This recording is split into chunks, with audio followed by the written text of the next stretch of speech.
Hello friends, నేను రాజు గారు. ఎట్టకేలకు టీవీకే అధినేత విజయ్కి సుప్రీంకోర్టులో ఊరట లభించింది. మీ అందరికీ తెలుసు, సెప్టెంబర్ 27వ తేదీన కరూర్లో టీవీకే పార్టీకి సంబంధించినటువంటి ఒక ర్యాలీ నిర్వహించారు. ఆ ర్యాలీలో 41 మంది చనిపోయారు తొక్కిసలాటలో. అయితే దానికి వెనకాల కారణాలు రకరకాలుగా వినపడుతున్నాయి. ముఖ్యంగా ఆ రోజున విజయ్ లేట్గా రావడం వల్లనే అదంతా జరిగిందని, విజయ్ స్పీచ్ ఇచ్చే సమయంలో కరెంటు తీసేయమని చెప్పేసి విద్యుత్ శాఖకు టీవీకేకి సంబంధించినటువంటి నాయకులే ఒక లేఖ ఇచ్చారు, ఒక లెటర్ ఇచ్చారు అని చెప్పేసి డిఎంకే పార్టీ, అది ప్రస్తుతం అధికారంలో ఉన్నటువంటి పార్టీ ఆరోపణలు చేస్తూ ఉంది. లేదు, మేము అలా చేయలేదు అని చెప్పేసి వీళ్ళు అంటా ఉన్నారు. అయితే మొత్తానికి టోటల్గా ఈ తొక్కిసలాటలు 41 మంది ప్రాణాలు అయితే కోల్పోయారు.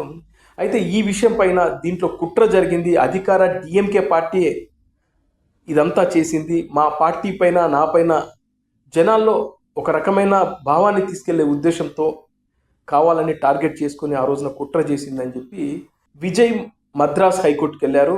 దీనిపైన సిబిఐతో విచారణ జరిపించాలని చెప్పి ఆయన పిటిషన్ వేశారు. మద్రాస్ హైకోర్టు స్పందించలేదు. ఆ తర్వాత సుప్రీంకోర్టుకు వెళ్ళారు. సుప్రీంకోర్టు దీనిపైన విచారణ చేసింది. ముఖ్యంగా డిఎంకే అధికార పార్టీ, అక్కడి ప్రభుత్వం సంబంధించినటువంటి న్యాయవాదులు, అదేవిధంగా ఇప్పుడు టీవీకే విజయ్ పార్టీకి సంబంధించినటువంటి లాయర్లు వాదోపవాదాలు విన్న తర్వాత సుప్రీంకోర్టు సిబిఐ విచారణకు ఆదేశాలు జారీ చేసింది. అంతేకాకుండా దీనికి సంబంధించి ముగ్గురిని నియమించింది. అందులో తమిళనాడుకు సంబంధించినటువంటి 2 సీనియర్ ఐపీఎస్ అధికారులను కూడా నియమించుకోమని చెప్పింది. అంతేకాకుండా నిష్పక్షపాతంగా ఈ విచారణ కంప్లీట్గా విచారణ జరగాలి, తమిళనాడు ప్రభుత్వం కూడా పూర్తిగా సహకరించాలి, ఎవరు కూడా బెదిరింపులకు పాల్పడితే తీవ్రమైన చర్యలు ఉంటాయని చెప్పేసి సుప్రీంకోర్టు చెప్పడమే కాకుండా, ముఖ్యంగా ఇలాంటి సంఘటనల వల్ల ప్రజలు భయాందోళనకు లోనవుతున్నారు కాబట్టి దీనిపై పూర్తిగా ఒక విచారణ జరిగి అసలు వాస్తవం ఏంటనేది ప్రజలకు తెలిసే ప్రయత్నం చేయాలని చెప్పి సుప్రీంకోర్టు చెప్పడం జరిగింది. ఇది ప్రస్తుతం విజయ్కి అయితే ఒక ఊరట. ఎందుకంటే తను పార్టీ పెట్టిన తర్వాత అక్కడ డిఎంకే ప్రభుత్వం విజయ్ని పూర్తిగా టార్గెట్ చేసుకుంటూ వస్తున్నారు. ముఖ్యంగా విజయ్ వ్యక్తిగత జీవితాన్ని కూడా డిఎంకే పార్టీకి సంబంధించినటువంటి నాయకులు పదే సోషల్ మీడియాలో ట్రోల్ చేస్తూ ఉన్నారు.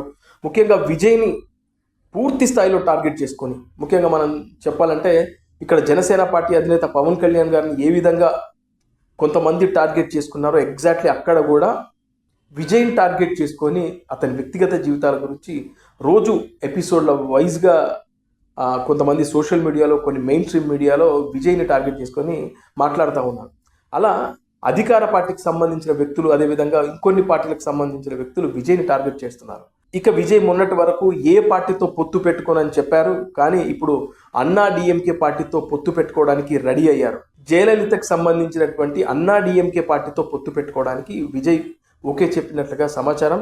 అదేవిధంగా అన్నా డిఎంకే ప్రస్తుతం బీజేపీతో అలయన్స్లో ఉంది కాబట్టి విజయ్ కూడా బీజేపీ గొడుగు కిందికి వస్తాడనే ప్రచారం అయితే తమిళనాడులో పెద్ద స్థాయిలో జరుగుతుంది. అక్కడి మీడియా సంస్థలు కూడా చెప్తా ఉన్నాయి. అందుకే ఇవాళ మద్రాస్ హైకోర్టు విజయ్ సిబిఐ విచారణ జరిపించాలని చెప్పేసి అక్కడ అప్పీల్కి వెళ్తే, పిటిషన్ వేస్తే మద్రాస్ హైకోర్టు పట్టించుకోలేదు. కానీ సుప్రీంకోర్టు మాత్రం సిబిఐ విచారణకు ఆదేశాలు జారీ చేసిందంటే దాని వెనకాల బీజేపీ సంబంధించిన పెద్దలు ఉన్నారని చెప్పేసి తమిళనాడుకు సంబంధించిన మీడియా ప్రస్తుతం కథనాలు అయితే రాస్తూ ఉంది. ఇది సంగతి.